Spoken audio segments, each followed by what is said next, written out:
Thank you, Mr President. I seek leave to make a brief explanation prior to addressing a question to the Attorney-General representing the Premier on the release of Cabinet documents to the Auditor-General.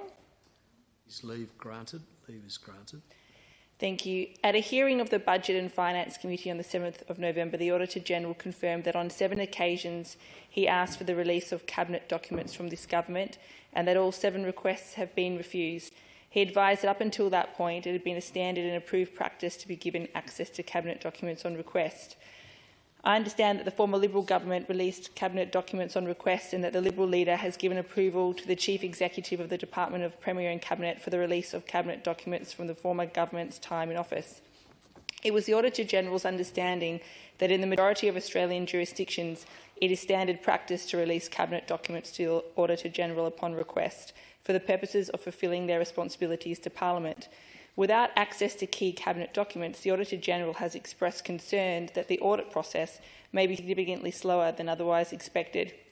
The refusal of this government to hand over requested documents to the Auditor-General, combined with an unprecedented efficiency dividend that his office has never previously been subject to, paints a concerning picture for the governmental transparency in this state.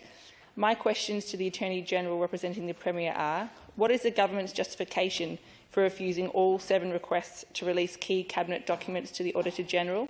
Does the Premier share the Auditor-General's concerns that his auditing process will be slower than usual due to these refused requests? And what is your response to the Auditor-General's concerns about meeting his professional obligations as a result of budget cuts?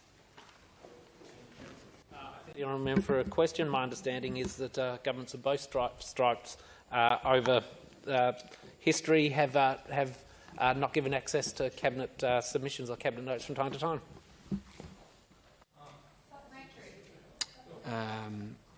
I'll listen to your supplementary.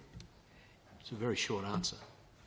So okay. In regards to, is it your policy as a Cabinet to not disclose any Cabinet documents through to the Auditor-General?